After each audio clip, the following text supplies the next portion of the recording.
You're watching Destiny Church. Live your call, fulfill your destiny.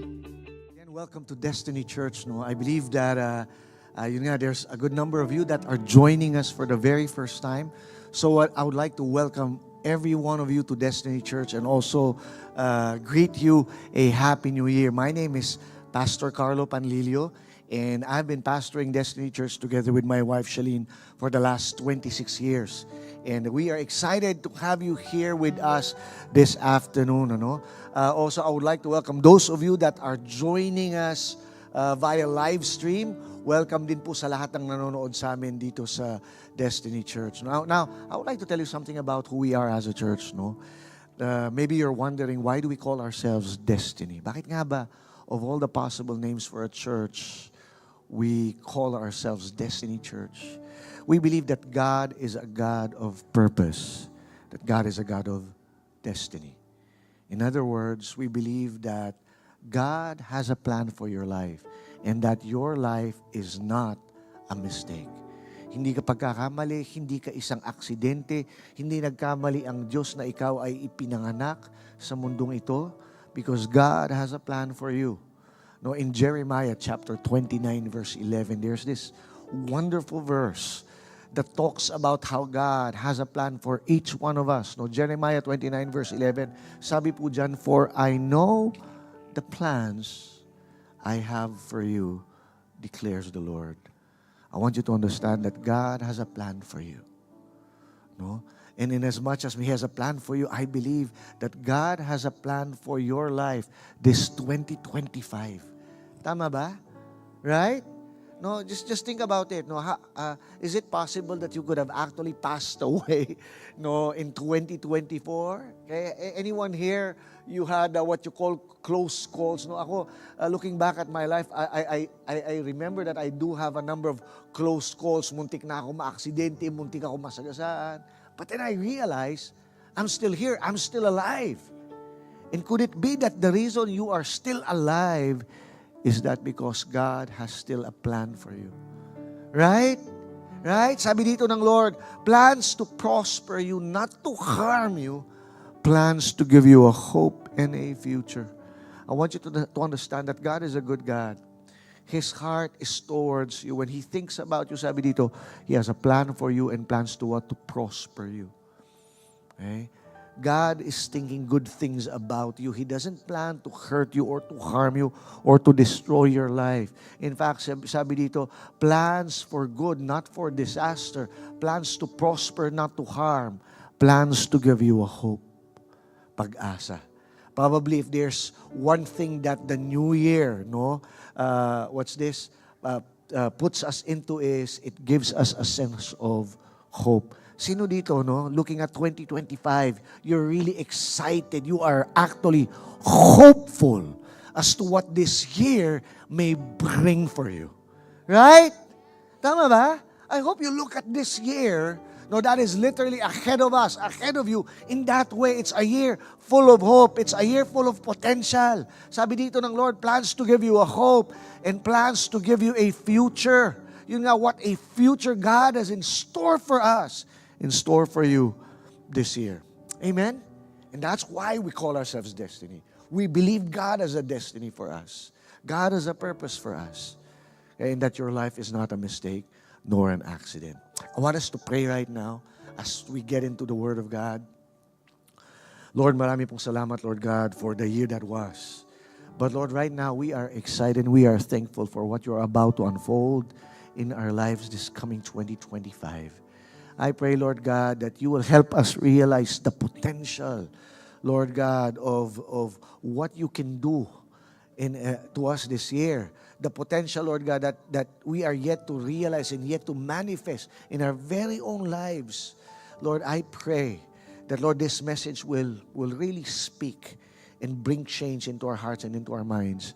We thank you, Lord, in Jesus' name. Amen. Amen. Come on, let's give the Lord a clap. Praise God. Last week, if you're able to join us in our first Sunday service, I started the message for this year with the title, Unlocking Your Potential. And this is part 2 of that message. No, I would like to continue, no, with that message about potential. Now, yun nga, I'd like you to think about it. No, think about the possibilities and the opportunities that, no, possibly you may experience this year. Okay? In other words, have you ever thought about the potential of this year? The potential it has for you. No, not only that, do you think about the potential that you have that you can actually unlock? What does this year hold for you? What does 2025 hold for you? No, now for some, you're already excited. You're already thinking and imagining and envisioning things, no, that you might be able to do this year. While for others, yun nga, posible ba na parang yung iba, okay, nag-celebrate ng New Year, nagpaputo, kumain, and that's just about it. The excitement ended, no? January 1. Okay? And I hope hindi ka ganon. I hope that right now, no, you're so full of faith, you're so full of hope as to what God is about to do in your life this year. Okay? I'd like to start off with this story, with this verse, no? In 1 Kings, no, we already mentioned about this last Sunday, but just to give a recap, and for those of you that were not able to join, no, 1 Kings chapter 18, verse 44. Sabi dito, on the 7th time, he reported, there's a cloud as small as a man's hand coming up from the sea. Then Elijah said, go and tell Ahab. Ahab was the king at that time. Get your chariot ready and go down so the rain doesn't stop you. No, kanina we were singing that song, I see a cloud and it's heavy with rain. And I want you to understand that again, that song, the lyrics of that song, no, was actually based from this particular story in the Bible. No, for those of you who do not know, no, the man being talked about here was Elijah. And he was, the picture here, the story was, he was on a mountain and he was sending this boy to keep on watching over the sea as if to, yun nga, parang meron siyang pinapaabangan. And interestingly, sabi dito, for 7 times, no, this young boy kept on going and trying to look, trying to see what he's actually trying to see. The thing is, he was not even told what to look for. No, pinapapunta siya doon, pinapatingin siya, he didn't even know what exactly was he to look for. Okay? And sabi dito, for several times, actually all the way to 7 times, no, Elijah would be on one part and he would be kneeling and he would be praying and he would send the boy, go ahead, look into the sea, check if there's something happening there. And the boy would keep on coming back and to report that he has not seen anything. Na wala siya nakikita. No, there's nothing there. But Elijah kept on sending the boy back over and over again. Up until on the 7th time, sabi dito, the boy now reported, wait, I see a cloud the size of a man's fist. Okay. And what does this tell us about? The idea of, sometimes it's not really much. But then, I see Elijah saw something differently. Sabi niya, now go tell King Ahab, get your chariot ready, for there is going to be a great rain. Now understand this, it has not been raining for 3.5 years. No, tayo dito sa Pilipinas, we're used to a lot of rain. Pero meron din tayong tinatawag na dry season pag summer, di ba? Na talaga namang grabe yung init. No? And alam natin na nangyari, pag kunyari, hindi umulan, nagkakaroon tayo ng bouts of drought, ng tagtuyot. And how it affects our economy, being a predominantly agricultural nation, marami tayong mga kababayan, mga farmers. And pag talagang hindi pumatak ang ulan, the rivers dry up, the fields dry up, and hindi ka makapagtanim. And that was now I want us to understand this. No, hindi lang sa mahina yung hindi masyadong umulan, sabi dito 3 years walang ulan. And I want you to imagine this. In other words, all the fields are dry. Okay? They're dry. There's nothing growing. Now, okay, you have seen, some of you have heard the news, what's going on in LA, di ba? There's a wildfire kasi nga mainit doon, tuyot, no? And no, the fire is just raging. Okay? Now, in Elijah's time, sa pagkakataong ito, it has not been raining for 3 years. But then, Elijah sees what? A cloud. In other words, now, sabi dito, it's just a small cloud. It doesn't even mean much. It's just about the size. Tiningnan siguro ng bata, parang tiningnan niya kasing laki lang ng kamao niya. But Elijah saw the potential of that cloud. He understand that cloud means something. It's gonna be a heavy rain. Potential. Let me give you more definitions of the word potential. No? From a book by Jeffrey McKinsey, he defines potential this way. Okay? Potential is the ability that has not been tapped. Okay? Is it possible na marami sa atin dito right now, meron pa tayong mga abilidad, mga kapasidad na hindi pa natin natatap? No? It's the ability that has not been tapped. Here's another word. Potential is the capacity in someone that can be developed. Okay? In other words, it's already there. You realized it already, but it's something that is yet to be developed. In other words, pwede pang hasain. Pwede ka pang gumaling. Pwede pang, hindi pa ikaw yan. Oo, no, nagagawa mo na, may mga bagay na kaya mong gawin, but if you are able to simply develop or sharpen that skill of yours, you cannot imagine how much more you can do. Parang kutsilyo. Di ba yung kutsilyo, okay, nakakahiwa na yan.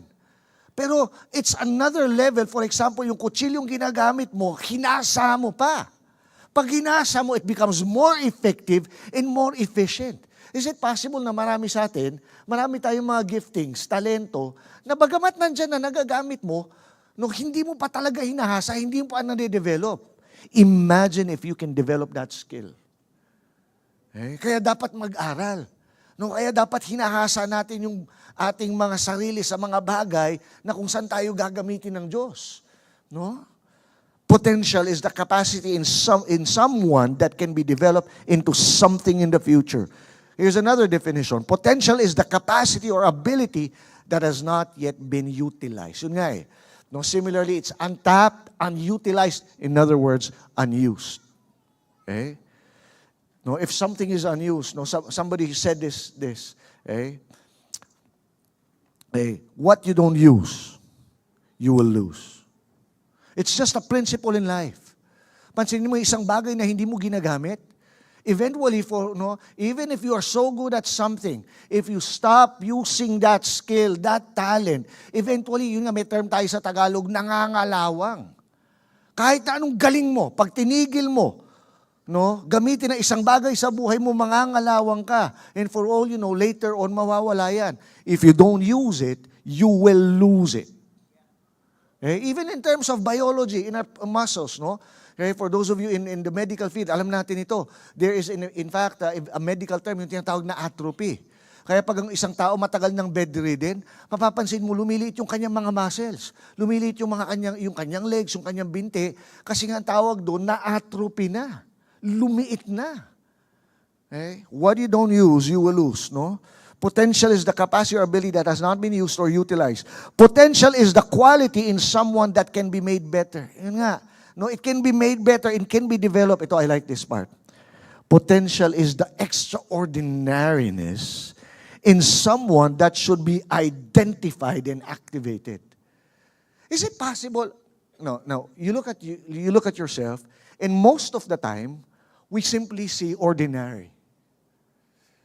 Okay? Sino dito you believe you're just an ordinary kind of guy? Ordinaryo lang. But is it possible that with every ordinary person, there is something that is extraordinary about you? The problem is you haven't identified it yet. Okay? It's one thing you know about something and you're not using it. It's another yung talagang you are oblivious, you're ignorant, wala kang alam-alam. Kaya mo pala, meron ka pala nun. Posible ba na may mga bagay pa sa buhay mo? Kahit na sabihin natin, pastor, matanda na ako, sa tingin ko, alam ko na lahat ng mga bagay-bagay na binigay sa akin ng Diyos. Is it possible that there are talents, abilities, no, capabilities that are yet to be unfolded, that are yet to be identified, and most of all, activated. Sabihin nyo nga, activated. Eh, sino kailangan ng activation ngayon, di ba? Minsan kailangan no?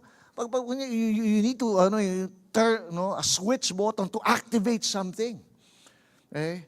Lastly, potential is that other side of a person that has not yet been manifested. No, you're familiar with this term, manifest.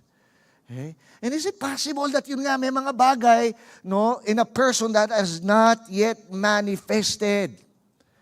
Okay? So those are the things. Those gives you an idea what potential is. But here are some facts about potential. No, alam niyo ba, ito yun every human being uses at least 10% of their potential in their lifetime. Wow! Nakakalungkot that the average human being only uses 10% of their potential. In other words, 90% of what we have, many times, most people, they simply go to the grave with it.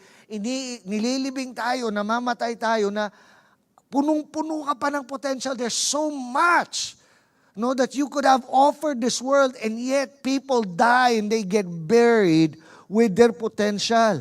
No, sabi dito, same as it has been proven that any living human uses only their brain 98%.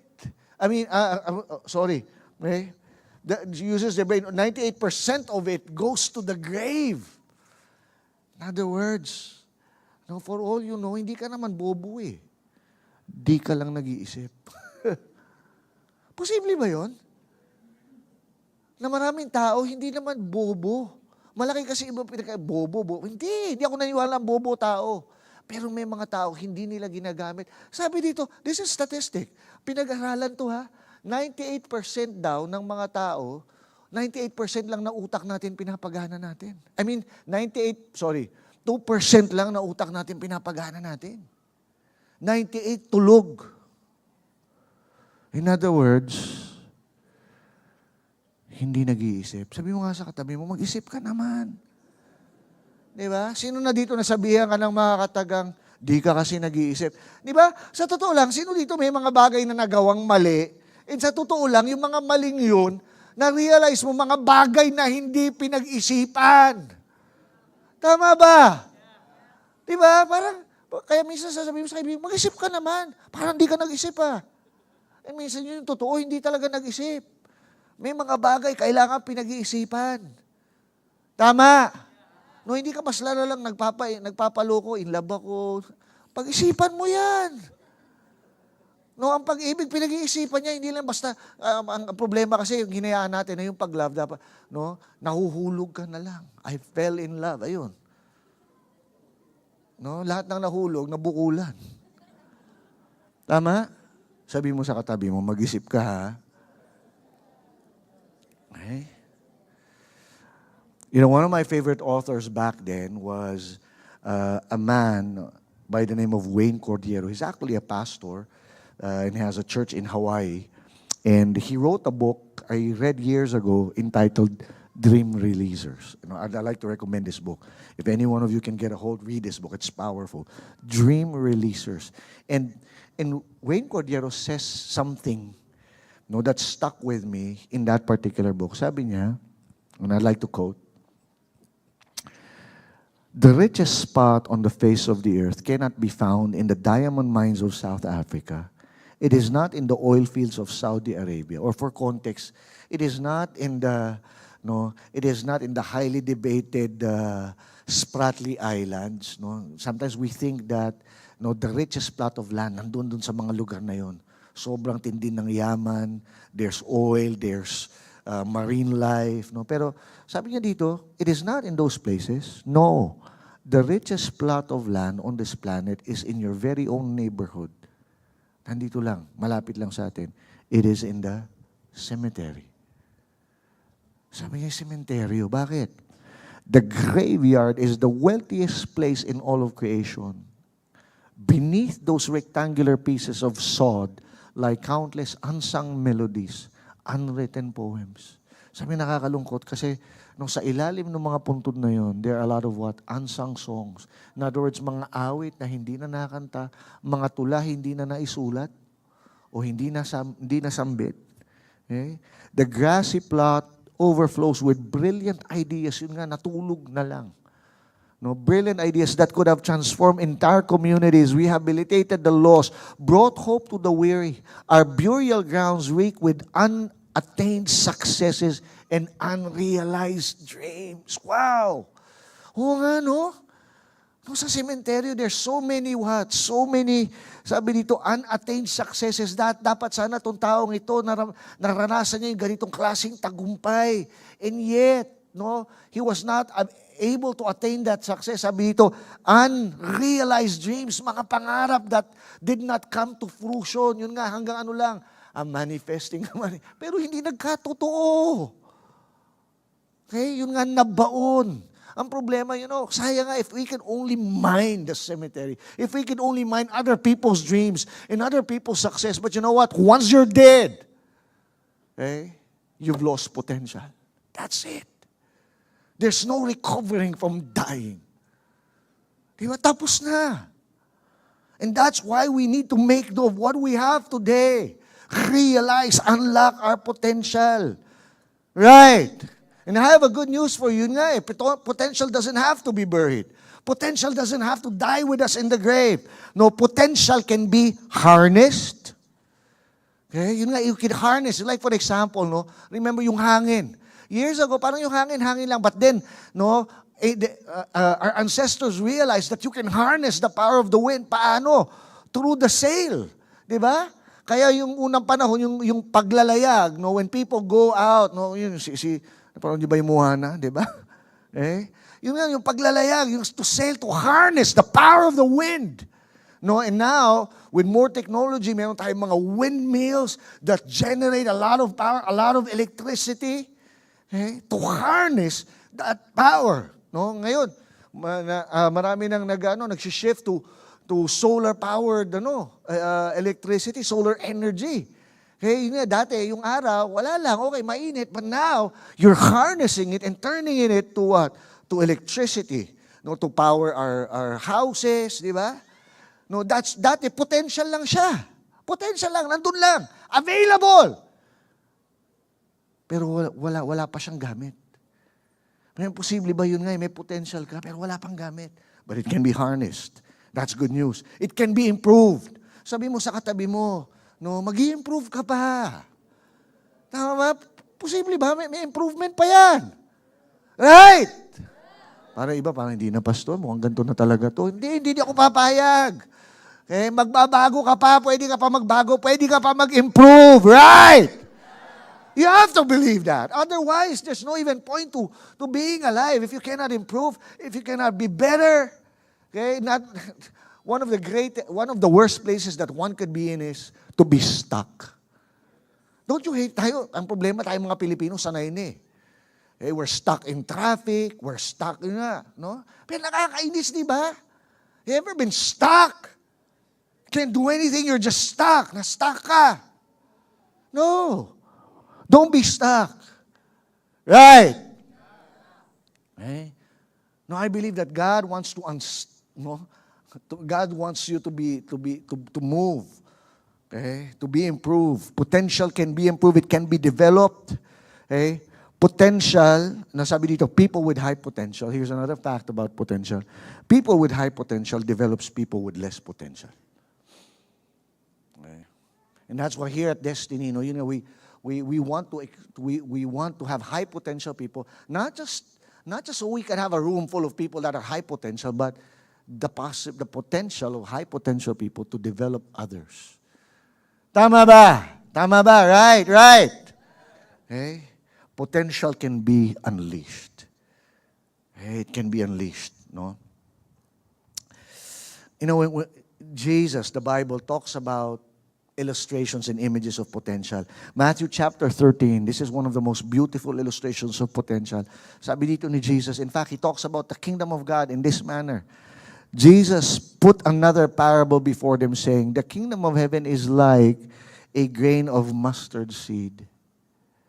No, the kingdom of God is like a mustard seed, sabi niya dito, okay, that a man took and sowed it in his field. It is the smallest of all seeds, but when it has grown, it becomes larger than all the garden plants, no, so much that it becomes a tree, so that the birds of the air come and make a nest in its branches. Okay? It's interesting to note that, Jesus could have mentioned any other seed that he could have mentioned as an example. Pero hindi niya sinabing, the kingdom of God is like a mango seed, buto ng mangga. Alam niyo naman, yung buto ng mangga, isa na yan siguro sa pinakamalaking buto, di ba? Yung mangga, isa lang ang buto, pero gabi, ang laking buto nun. Yung sabi niya dito, the kingdom of God is specifically, sabi niya, it is like the mustard seed. Alam niyo kung gaano kaliliit yung buto ng mustasa? No? Have you observed yung kasing liit ng mga buto ng kamatis, buto ng sili? They're so minute, they're so tiny, maliit, to the point that you would not even, anyone here, it's the big that fascinates us. It's the big things that bring us in awe. But sometimes little things, we just easily dismiss them. We don't even care about meron na ba dito talagang nung kumain ka ng kamatis? Like you were like, liliit. Now, yung kamatis, pag tinanim mo, maliit din yung halaman, pero kakaiba kasi yung mustard seed eh. Sabi dito, the mustard seed, though it is the tiniest of all seeds, there's something unique about this. Pag tinanim mo daw, it grows to be one of the largest of all garden plants. No, it becomes a tree. And what is Jesus trying to illustrate is, when people just see a seed and dismiss it as something that is small, and sometimes ganun ang problema natin eh. We look at our lives and we look how small we are, no? And we dismiss our very own life, minamaliit natin ang ating sarili, not realizing the potential. Ay, sabi mo nga sa katabi mo, may potential ka. Ay, no, some of us need to hear that. Maybe for us, it's sometimes a matter of a joke, pero hindi. Some people really need to know. Some of you are here right now, and that is exactly what you need to hear. That your life is so full of potential. You have been looking at yourself so small, so tiny. Yun nga, ikaw mismo, winawalang bahala. No, tingin mo sa buhay mo, walang kwenta, maliit. No, it's not gonna affect anything. But for all you know, it's so full of potential. It's like, sabi dito, if it is planted, if it is given the chance to grow, given the chance to be what? To be developed. Yun ang problema. Baka iba sa atin dito, hindi ka palang nade-develop. Tama ba? Baka hindi, akala mo ganyan ka lang, hindi. No, kailangan mo lang ma-develop. Kailangan mo lang mag-grow. One of my favorite stories about potential is, this, and you can put up the verse, the story. Kanina nabanggit ko din this morning. You know about the woman who was bleeding in Jesus' time? The woman who was sick for 12 years. And sabi doon sa story, this woman, he has been searching and having, he has been searching and going to different doctors to help him with their sickness. But for 12 years, instead of getting better, he became worse. Sometimes life is like that, di ba? Sinisikap mo na bumuti.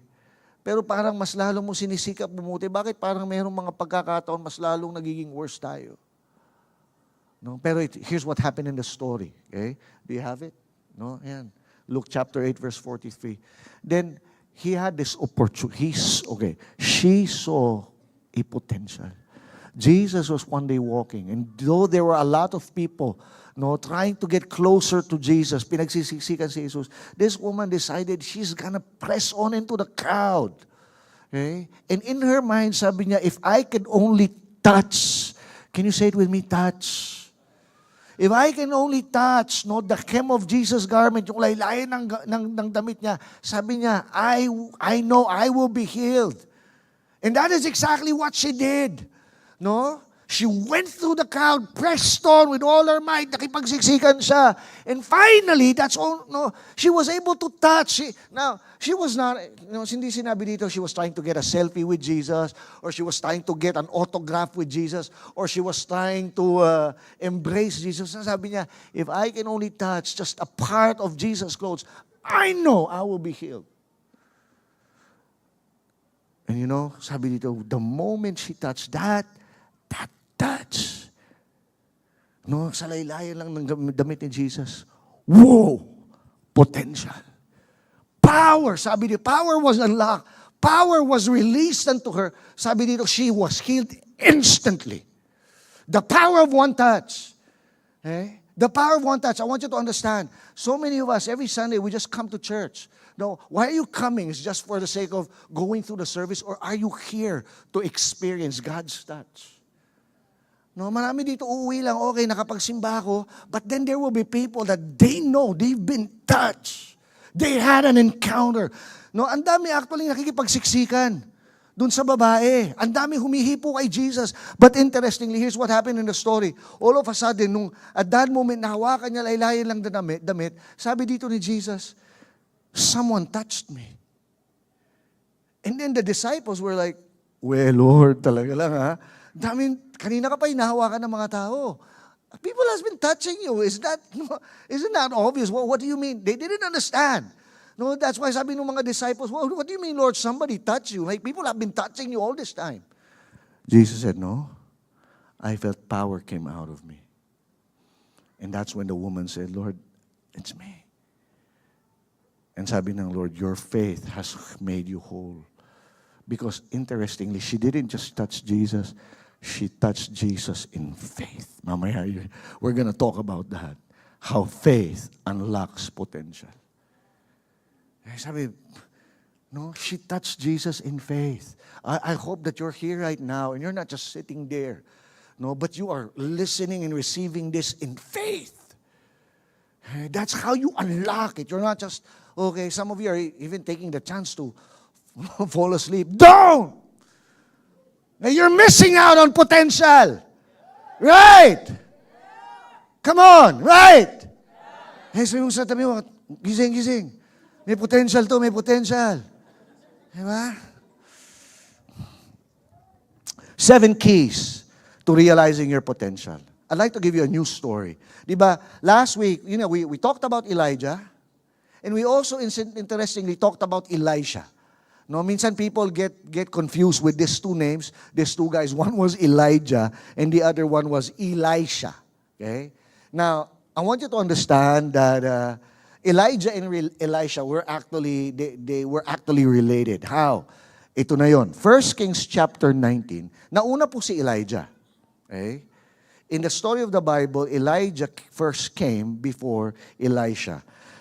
So Elijah went and found Elisha. So yun nga no? Si Elijah, natagpuan niya, nahanap niya itong si Elisha. Who was what? Who was Elisha? He was the son of Shaphat. He was plowing a field. In other words, he was an ordinary guy, a farmer, and he was farming. No, in fact, nung natagpuan siya ni Elijah, nung ginagawa niya, nagsasaka siya, nag-aararo siya. There were 12 teams of oxen, baka, in the field. And Elisha was plowing with the 12th team.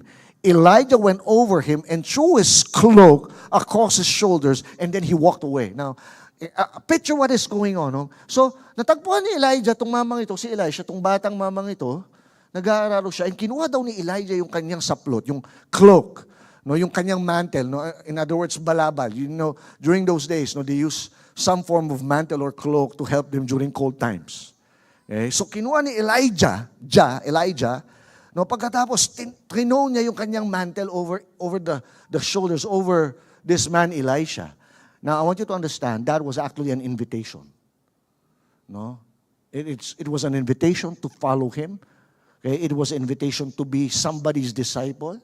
That's why yung reply ni Elisha, masusurprise kayo, nilagyan lang ng saplot, ganito naging reply. Sabi dito, Elisha left, iniwan niya daw yung mga kanyang baka. No, and ran after Elijah and said to him, "First, sir, let me go and kiss my father and mother goodbye, then I will go with you." Interesting. So, baka nalito tayo, ba anong nangyari? Binatulang ng jacket. Bigyan ng jacket yan, sabi ni Elijah. Tapos tumakbo daw si Elisha. Inabol-abol niya tong si Elijah. Tayo, hindi natin, malilito tayo kung hindi natin alam yung context. Pero nung panahon na yon, it was an invitation to a life of discipleship. In other words, Elijah was saying, I'd like to train you. I'd like to mentor you. I'd like to disciple you. Are you willing to come? And that's why Elisha, sabi niya dito, first, can I just say goodbye to my mom and to my dad? Papaalam lang ako. Sabi ni Elisha, go back, but think about what I have done to you. I like that part. Go ahead. But think about it. No, in other words, I want you to think about this seriously. Pag-isipan mo. No, this is not some kind of rash decision that I want you to make. I want you to think about it seriously. Sabi ko nga kanina, may mga bagay na pinag-iisipan. Think about what I have done to you. So Elisha returned, and this is what Elisha did. He returned to his oxen and slaughtered it. Pinagpapatay niya daw yung mga baka niya. Bakit? No? He used the wood from the plow to build a fire to roast their flesh. In other words, nilitsyon niya yung mga baka. Yung kanyang pang-araro mismo, yun ang ginamit niyang panggatong. Pagkatas anong ginawa niya? He passed around the meat to the towns. You need to understand. This is a bit crazy. Now, he didn't kill one cow. He had 12. Nagpapyes. Pero mo yung isang lechon lang, isang baka lang, dami Kaya nga sabi dito, yung buong bayan, yung buong townspeople kumain. Ever wondered why Elisha did that? What did that mean? Let me give you an idea. He was going to follow Elijah. If at any point he decides, I'm not for this, pwede niyang balikan yung kanyang trabaho, pwede siyang bumalik sa pag-aaral. Pero at this point, dahil pinatay niya yung mabaka niya, sinira niya, ginawa niyang panggatong yung pang-araro niya, wala na siyang babalikan. In other words, he was committed. But may mga tao, hindi sila maka-move forward kasi maya't maya may binabalikan. Iba na mahugot nyo. Bakit bigla na may mga reaction bigla? But sometimes we cannot move forward into what God wants us to do kasi nga we end up having to what? Meron kang ano man tawag nito? May safety net ka ba? Hindi, ganito siya ka-committed. No, in other words, he burned bridges. 7 keys to unlock potential as we unpack this story. Number 1, vision. Now, I mentioned this last week already. Write this down. Write this in your heart. Write this in your notes.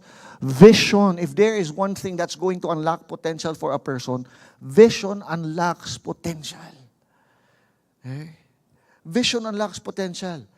One of the things that I keep on asking people is, I ask them, what do you see? Ano nakikita mo? Ano nakikita niya? Kaya tanong ko kanina from the very beginning, 2025, dapat may nakikita ka, hindi pwedeng wala lang, hindi pwedeng bahala na. No, what do you believe for 2025? What do you see? I keep on asking people this, 5 years from now, 10 years from now, how do you see yourself? Where will you be? Write it down. Dream. No, yun nga iba, some of us, we don't even know how to dream. No, we can't see. To dream is to see the future. Right? Listen, to dream is to actually see the future. God wants us to be visionaries. No, God plants dreams and visions into the life of every human being. We're naturally dreamers and visionaries. But yun nga, sometimes circumstances, hard times, frustrations kill those visions, kill those dreams inside of us. What do you see? That's why we were singing that song, I see a cloud, heavy with rain. No, it's not just a cloud. You see it. Rain is coming. In other words, there's gonna be an outpouring. There's gonna be a revival. Sabi niyo yung song, di ba? It looks like revival headed your way. No, and you get excited for it. I can see a cloud, no, and it looks like what? Salvation. Okay? In other words, do you believe that your friends, your family, your classmates can actually be delivered, can actually be saved this year? That you will see change and transformation happen in even your own sphere. No, tayo ba naniniwala that hindi ka lang, it's one thing to change, but it's another to effect change. Anyone here, you want to change? And change is good. Change is good. Okay? Narinig na kasi kaya may ayaw na natin kasi narinig na natin dati yun. Change is coming. Yung pala, change is coming. I mean, ayaw mo na maniwala sa change. Pero hindi, deep inside, we want to change. We want to be better. But hey, can I tell you this? Is it possible that the Lord does not only want to change you, He wants you to effect change? It's one thing na nababago tayo. Nabago yung katayuan mo sa buhay. Dati mahirap lang pamilya mo. Pero ngayon, no, umaasenso ka na, may pagyaman na. Pero hindi lang sana ganun. Yung change na gusto natin is yung meron kang maapekto ang ibang tao. No, may effect sa community. Right? Right. Okay? Oh, sabi dito, I could hear the sound. The abundance of rain. It sounds like freedom. Are you believing God for freedom this year? For freedom to be able to do what God has what God has planned for you to be. Okay? Vision. Okay? Vision unlocks potential. Number 2, I mentioned this already last time. Okay? Prayer unlocks potential. Prayer unlocks potential. Okay? In James chapter 5, verse 16, it talks about James, gives reference to Elijah, particularly that story that we're talking about. Kasi nga, yung binasa nating verse kanina, di ba? What was Elijah doing? He was praying. Okay? He was telling the young man, go, several times, go, I want you to see, watch out for something. And then the young man will go back, I can't see anything. But Elijah didn't stop. Okay? And here's the key, James chapter 5, verse 16 to 18. No? The prayer of a person living right with God is something powerful to be reckoned with. By the way, there is a condition to that kind of prayer. The prayer of a man that is righteous, in other words, a person that is living right with God. You cannot be praying and expect God to hear your prayers when you're going against God, when you're lying and disobeying Him. Hindi pwede. Right? So you have to live right. Right? Sabi mo, live right. Okay? No, the prayer of a person living right with God is something powerful to be reckoned with. In other words, it's a force to be reckoned with. Now, Elijah, James talks about Elijah. Elijah, for instance, was a human just like us. What is James trying to say here? Ano sasabi ni James? Si Elijah, maybe some of us, when we look at Bible characters, parang we look at them as if they're they're just heroes, that we cannot attain to their likes. We're just ordinary people. What James is trying to say here is, remember Elijah? Don't even think of him as something that is extraordinary. He is just human. And what does it mean to be human? Ano ibig sabihin ng tao? Nabanggit niyo na ba to? Tao lang. Yeah. Sabi dito, si Elijah ganun din. Wala kayong masyadong pinagkaiba. Nagkakamali din siya. May mga palpak din siya. May kasalanan siya. Do you know that story of Elijah after a powerful victory at Mount Carmel? What happened was he started to run away and started to fear for her life. He got discouraged. He got depressed. Nadidepress ka? See, Elijah had a very bad bout of depression. He was telling the Lord, Lord, patayin mo na ako. Ito yung sasabi ni James, wag ka, si Elijah katulad mo rin lang. Sabi mo sa katabi mo, tao rin lang si Elijah. Pero here's the difference, he's just human. But here's the difference. Pero paano niya nagawa to? Sabi dito, Elijah, for instance, was human just like us. And he prayed hard. that it will not rain, and it did not rain. And he prayed again, and it rained. Wait, hey, did you see that note? It didn't only say he prayed. Sabi dito, he prayed hard. What does that even mean? In other words, kung merong people that pray hard, other words, there's a kind of prayer that is soft. In other words, pag sinabi soft, walang power, malamya. Walang kapangyarihan. Okay? And is it possible that many of us, we go away with our Christian lives and our prayers are marked by what? No, the only prayers that we are ever known for is prayer before meals. Pagdating mo sa langit, pag-isapan, pinakita doon yung prayer life mo, grabe, consistent yan. Hindi yan nakakalimot bless this food that we are about to eat. Yun lang ba? Yun lang yung prayer life mo? Lahat ng pinag-pray mo, pagkain lang? Or would you be numbered among those who prayed and affected changes in history? Right? Tama ba? That you're praying for people to be delivered, for people to get well, for people to get saved. You're praying for your nation, Lord. Lord, bless mo naman Philippines. When was the last time you actually cried out for God? Lord! Sabi dito, he prayed hard. It's a picture of praying hard. He never stopped up until he saw the cloud, up until there was a manifestation of that cloud. Elijah was praying and praying. The young boy kept on coming back. Wala naman. For some people, pag wala silang nakikita, hihinto na sila. Sino dito, nag-pray ka, pagkatas parang wala naman nangyari, tumigil ka na, sumuko ka na lang. You know what Elijah did? He persevered. He continued. He prayed hard. Right! And I want to encourage you, if you want to unlock something in your life, in the spiritual realm, you need to learn how to pray, and you need to learn how to pray hard and persevere. Sabi sa Bible, sinabi ni Jesus, ask and you shall receive. Knock, okay, and it shall be open. Seek and you shall find. You know what? In the Greek translation, it would have appeared this way. Parang sabi, okay, ask. And so, that's why I think some of us, we simply ask and then we get disappointed if we don't receive. Actually, yung doon is yung klase ng verb, yung active,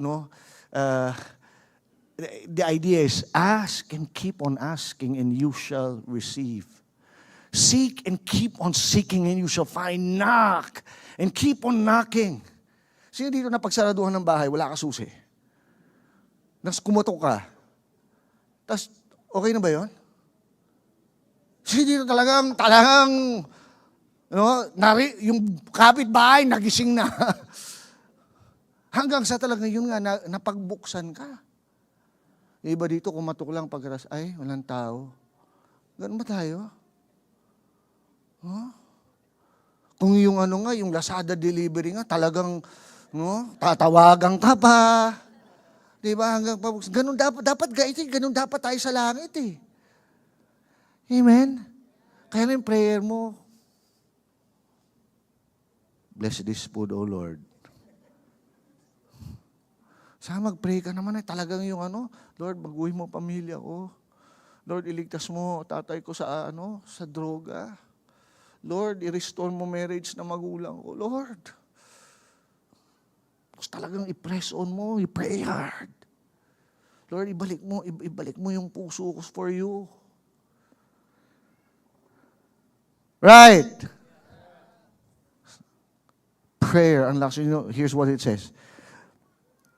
Then he prayed, and it would rain, and it did, and the showers came, and everything starts to grow once again. I love that thought. I love that verse. In fact, I highlighted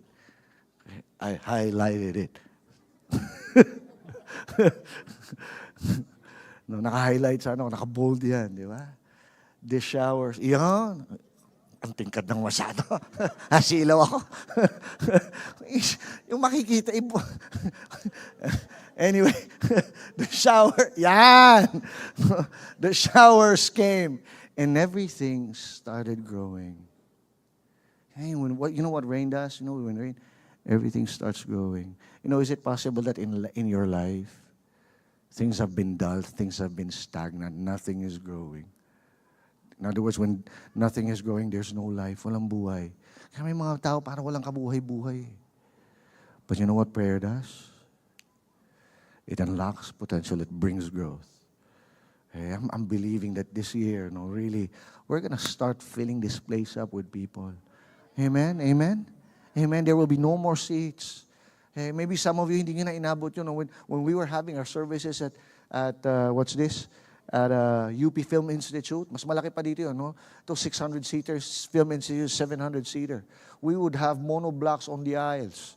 Okay? Hindi pa natatapos yung service, nakalinya na yung mga taong papasok. Okay? Are you there? Okay? Number 3, faith unlocks potential. Sabihin mo, faith unlocks potential. Mark chapter 9, verse 23, everything is possible to the one who believes. What is possible to the one who believes?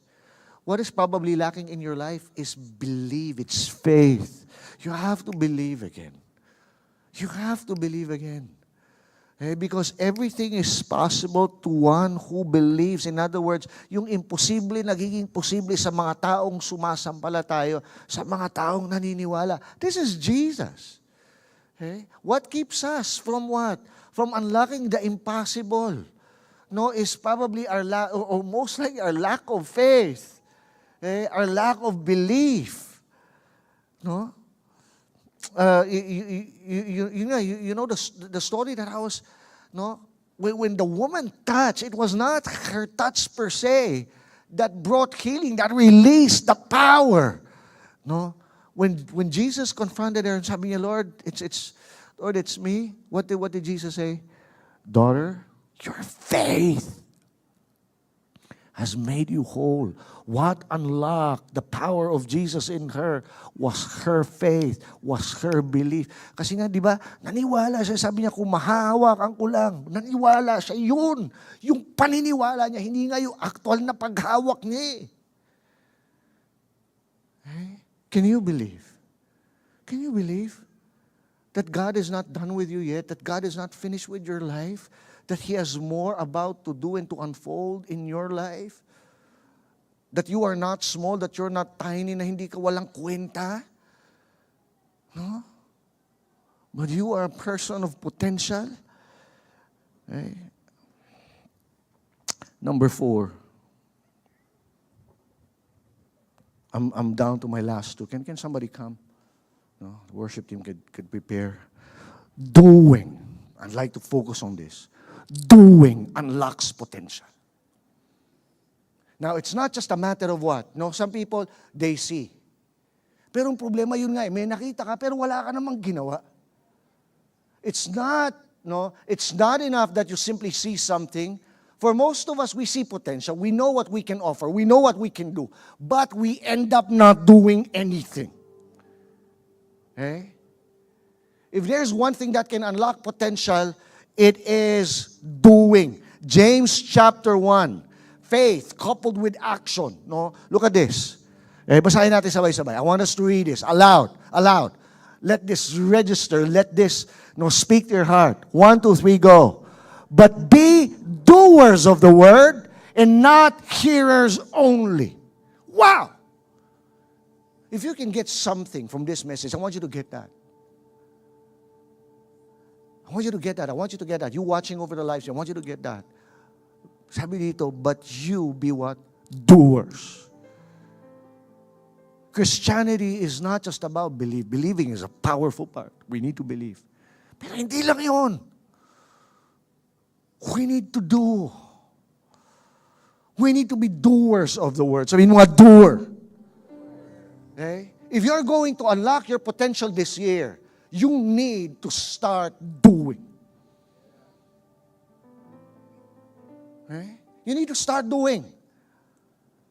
Okay? But be doers of the word, not just hearers. And then sabi dito ni James, deceiving yourselves. In other words, How many times we have make a fool out of ourselves kasi nga, narinig mo naman, alam mo naman, pero hindi mo ginawa. In other words, niloloko mo daw sarili mo. You actually, you know what? There's nothing more painful, I guess. There's nothing more tragic than to deceive your own self. It's one thing to deceive others, but to deceive yourself. Deceiving yourself, sabi dito, because if anyone is a hearer of the word and not a doer, James makes this illustration, this metaphor. He is like someone looking at his own face in a mirror. Katulad daw siya isang tao nagsalamin. Sino nagsalamin this morning? Wala. Talagang, no? Pinanindigan nyo na yan. Woke up looking like this lang. Hindi, di ba? Nagsasalamin tayo. Ba't tayo nagsasalamin? Because we want to make sure that we look good. That if there's anything wrong, may muta ka, no, may nakasabit na tinga. Di ba? So, hindi pag nagsasalamin, lahat tinitingnan mo, ngipin mo. Di ba? Tinitingnan mo. So you want to check. You don't want to look ugly. You don't want to embarrass yourself to other people, in front of other people. May muta ka pala, may mancha ka pala, may ang gulo pala ng buhok mo. Hindi, naayos mo.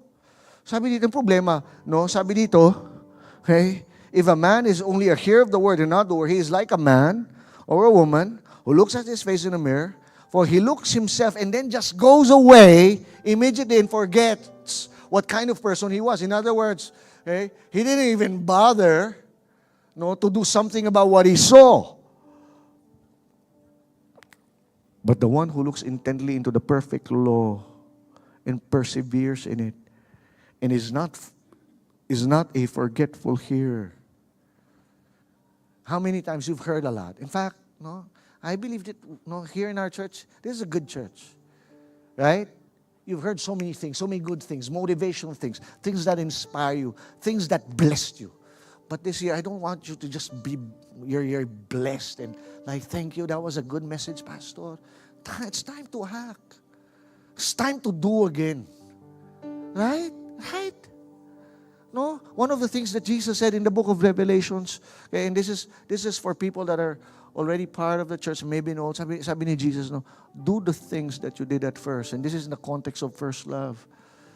Sabi ni Jesus, no, you've forgotten your first love.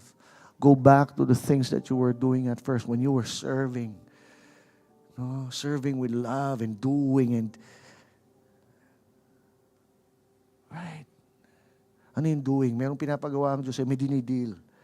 Yun, sometimes susunod ka lang eh. No, is it possible may mga bagay dinidil na ng Lord sa'yo? No, putulin mo na yan, kalimutan, i-confess mo na yan, pagsisihan mo na yan. Do it! Do it! Hey? Don't be a fool. No, don't procrastinate. There's this quote that I read from Canon Farrar, and this is what he said. No, kasi sometimes we take for granted our doing. Okay? Yung na parang, sino iba parang ayaw, hindi naman sa hindi mo kayang gawin or ayaw mong gawin, pero minsan di mo na lang ginagawa kasi feeling mo, di naman siya parang it's not much. Right? Like, you were discouraged by your own doing because you think, it's small, it's insignificant. But I like this. Look at this. Sabi niya, I am only one, but I am one. I cannot do everything, but I can do something. What I can do, I ought to do. And what I ought to do, by the grace of God, I will do. I would like to take this in the context next year. This year, elections na naman eh. And sometimes nakaka-frustrate, parang how can we effect change? Dami-dami mga Pilipino bumoboto sa mga walang kakwenta-kwenta. Kahit ako nag-struggle ako, parang boboto pa ba ako? Parang isang boto lang naman yun eh. Okay? Pero na-realize ko, ito dapat yung mantra natin. I'm only one. Yes, that's true. I'm only one, but I am one. In other words, I count. Pag walang one, walang two. Di ba? Paano ko magbilang? 2, 3, 4, 5? Hindi. 1, 2. One is important. You're one. You're one. And you're important. Can we recite this? Can we say it? I am one. I am only one. Come on. Okay? You know what? Stand up. Parang gusto ko may dangal dito eh. You recite it with dignity and you start to believe in it. Okay? I'm not done yet, but let's do this. I'm only one. Okay, let's read it together. 1, 2, 3, go. I'm only one, but okay, wait. Get yung parang yung una pang I'm only one, but I am one. May ganun, parang tapos yung parang I cannot do everything. Hindi ko naman talaga kayang gawin lahat. But I can do something. What I can do, I ought to do. In other words, I should do. And what I ought to do by the grace of God, I will do. Ready? Can you feel that in your spirit? Okay. At the count of 3, go. At the count of 3 nga eh. Sorry. 1, 2, 3, go. I am only one, but I am one. I cannot do everything, but I can do something. What I can do, I ought to do. And what I ought to do, by the grace of God, I will do. Right? Come on, give the Lord a clap. Yun nga eh, what? No, by God's grace, what I ought to do, I will do. Kaya sinabi ito ni Paul, di ba? Philippians chapter 4, verse 13, yung verse ni Stephen Curry. I can do all things through Christ who strengthens me. Sit down. Hey, there's one more. By the way, there's this quote from one of my favorite authors, A.W. Tozer. Ito yung problema with doing eh. Sabi niya, there are many of us that are willing to do great things. Pag dakila, pag matindi, go dyan! I want to do great things! Yeah! Sabi niya, ito problema. There are many of us that are willing to do great things for the Lord, but few of us that are willing to do little things. The thing is, before you can do great things, you have to do the little things. Okay? Like make up your bed in the morning. Kasi dito matanda na, hindi pa marunong magligpit ng kama. Sino nag-church hindi nakaligpit kama nyo? No. Do that little thing. Fix your bed. Right? Tupi mo yung kumot, iayos mo. Sabi mo sa kanya, fix your bed. Young people, first thing you need to know, you need to learn how to fix your bed. Right. Dami mong gustong gawin, di mo man lang maitupi yung kumot mo. Hindi. No, the Bible says that God, doesn't despise, the small beginnings. And finally, number 5.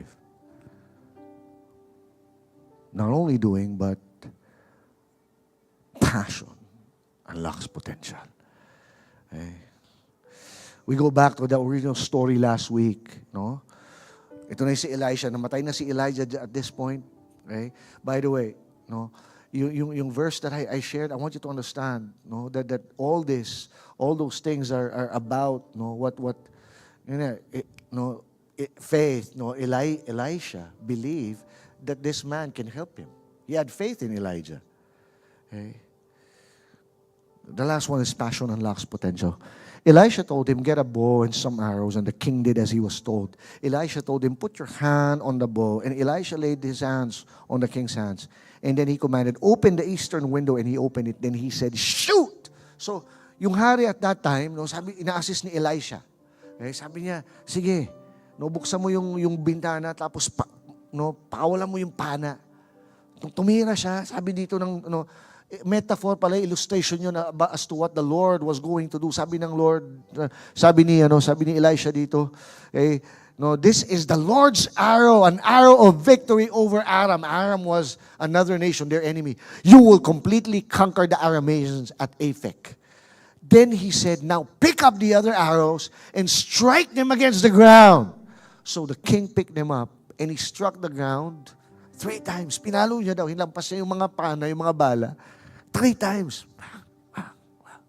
Now look at what happened. But the man of God, Elisha, got angry. Nagalit si Elisha. You should have struck the ground 5 or 6 times. He explained, then you have beaten Aram until it was entirely destroyed. Now you will be victorious only 3 times.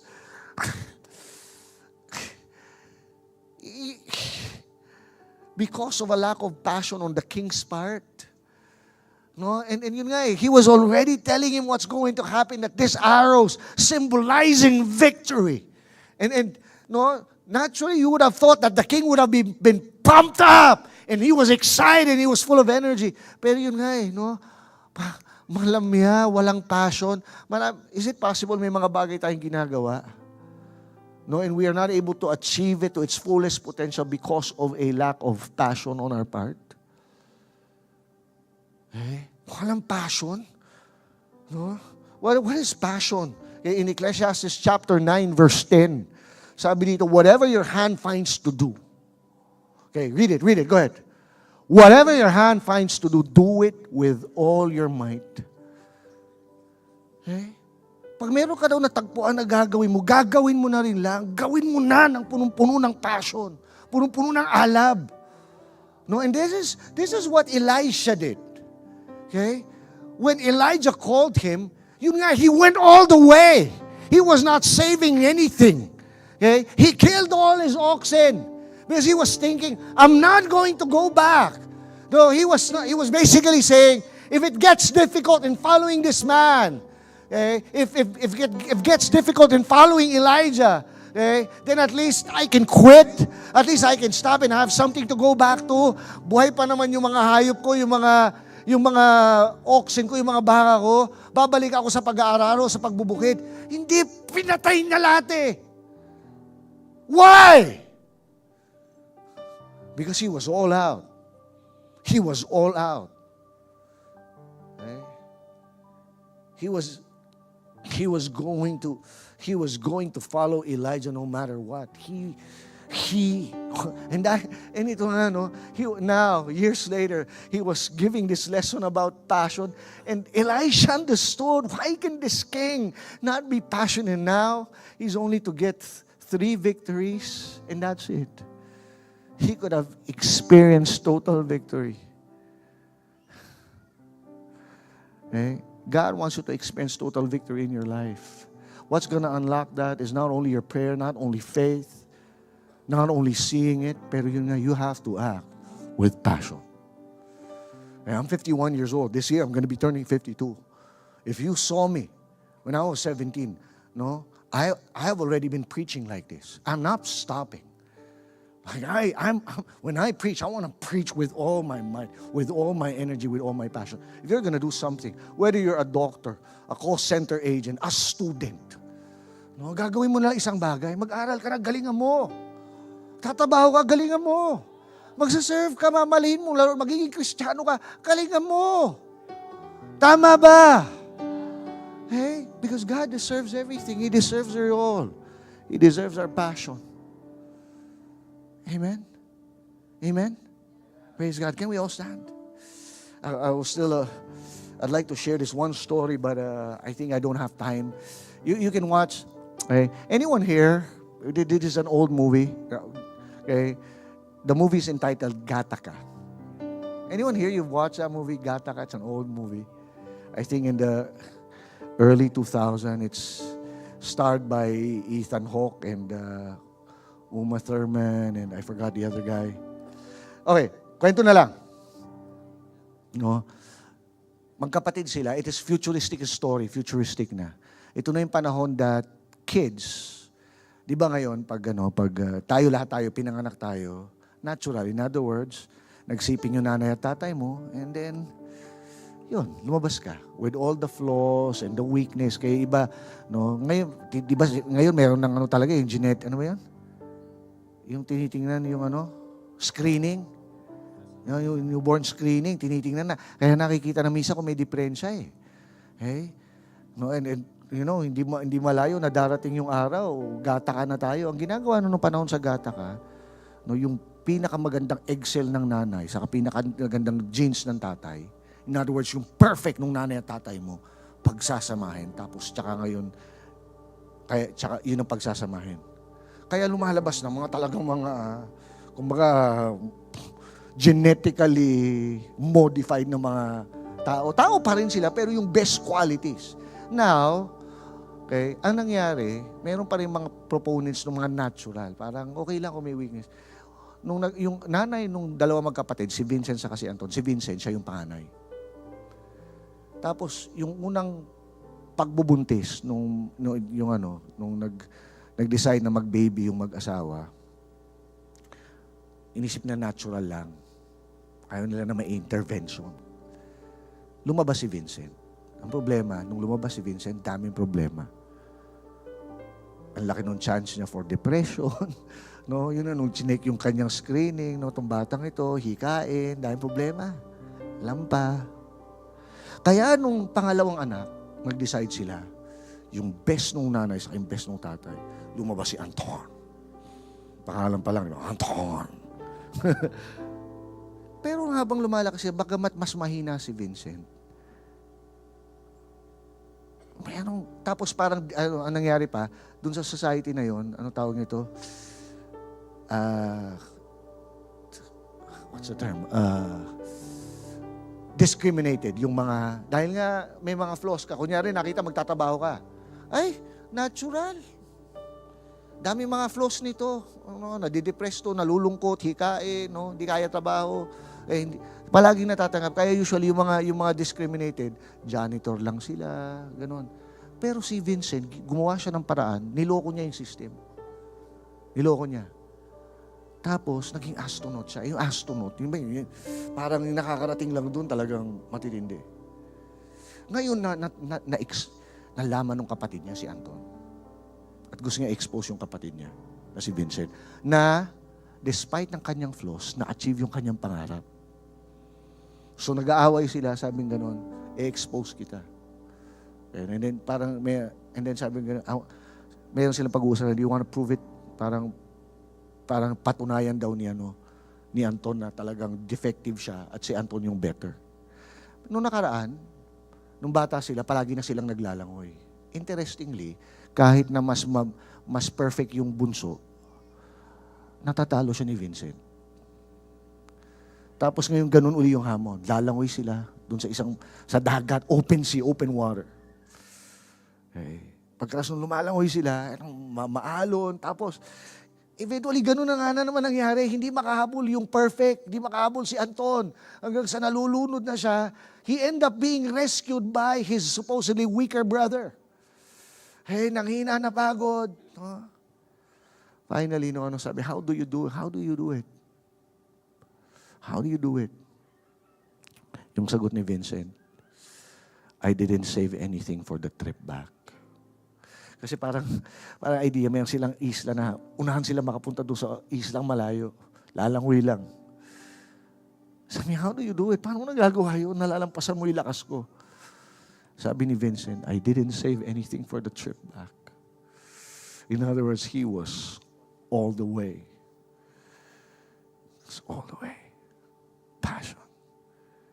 Potential. Let's be all the way for Jesus this year. Amen?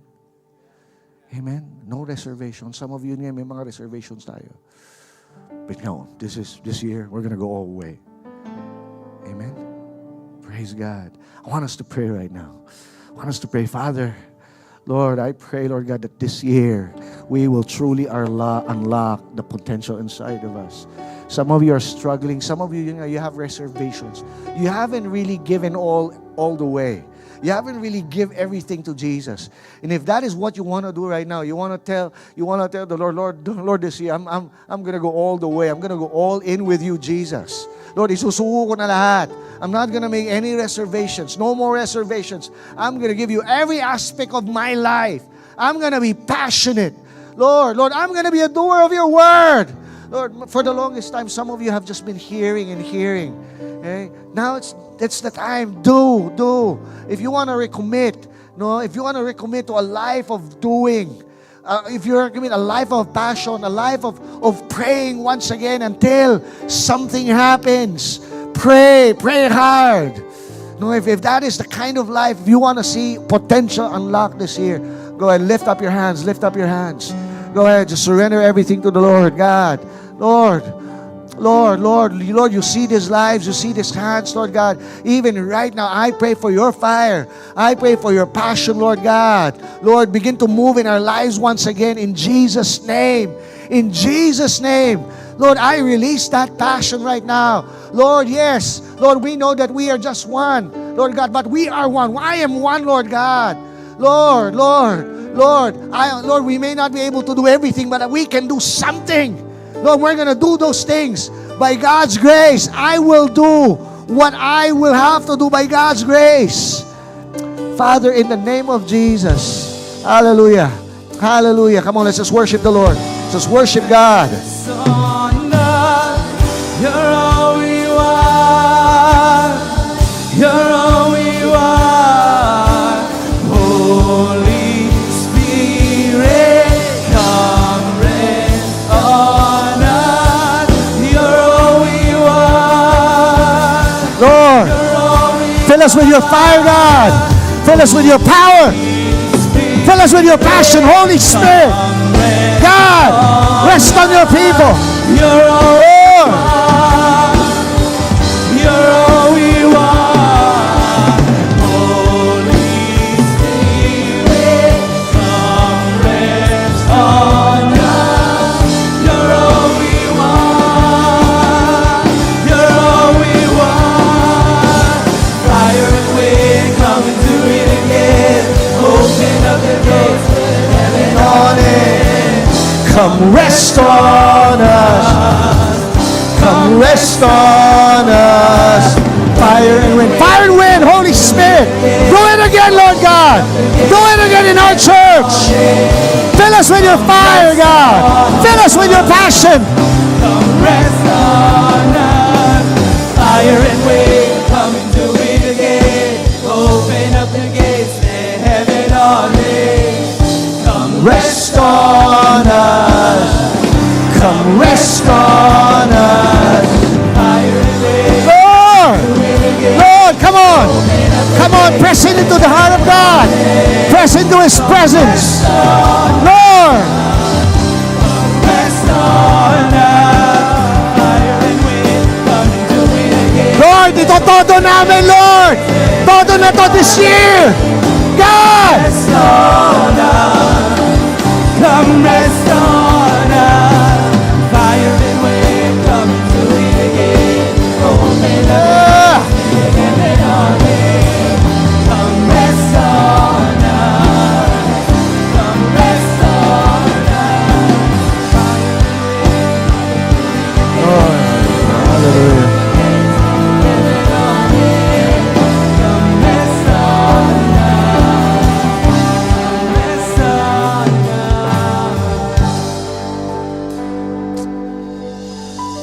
Lord, this year, Lord God, we're going to unlock our potential. Lord, right now, heal all our insecurities. Heal all the times, Lord God, that we have been speaking negatively about ourselves. Maybe some of you have thought negatively of yourself. You have always thought of yourself na parang wala kang kwenta, wala kang magawang matino. That is a lie. That's a lie that the devil has been trying to put in your life. That is not true.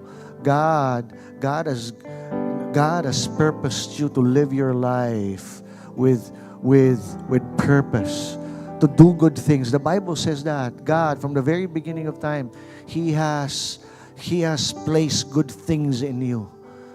And if only you are able to tap into that potential through faith, through prayer, through doing, through passion, you will be surprised, you will be amazed at what God is able to do in your life. Lord, in the name of Jesus, let that manifest. Let that come to reality. Let that come to fruition right now in Jesus' name. In Jesus' name, in Jesus' name. If you want to surrender your life to Jesus, I remember 17 years old ako, nagsuko ako ng buhay ko sa Panginoon. I was only 17 back then. That changed my life. Jesus is not a religion. He is real. He can change your life. He can change your life. No?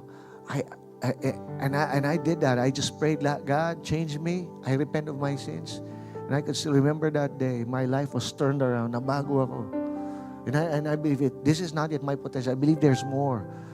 I believe there's more. But I thank God for what He has been doing the last 30 plus years of my Christian life, 34 years. And I pray that the Lord will cause you to experience the same. If you want a life with Jesus, not just religion, not just boring religion, but a life of excitement, a life of hope. If you want to do that, I want to pray for you right now. All you have to do is just raise your hand. Go ahead, yes. Praise God. And pray this prayer with me. Nagpray ako ng isang mataimtim na panalangin noon. All of you raising your hands right now, please pray this prayer with me. Pray to Jesus. Sige, repeat after me. Lord Jesus. Lord Jesus. Repeat after me. Lord Jesus. Lord Jesus. Today, Lord, Today, Lord, I thank you I thank you for allowing me to understand for allowing me to understand that you have made me for a purpose. you made me for. Thank you because Thank you because you love me you love me. and you died on the cross for me. You died on the cross for me. And so today, Lord, So today, Lord, I surrender my life. I surrender. I surrender everything to you. I surrender everything. I make you my Lord I make you my and my Savior. my Savior. Today, Lord, Today, Lord, change me change in Jesus' in name. Jesus. Amen. Lord, I speak that change happening right now. I speak that change happening. It's beginning. Potential is being unlocked in this place. Lives are being healed. Potential is being unlocked. Wounds are being healed in the name of Jesus. In Jesus' name. Amen. Amen. God bless you, everyone. You're watching Destiny Church. If you would like to check more resources or donate to this ministry, you can download the Destiny Church PH official app or log on to www.destinychurch.org.ph/give.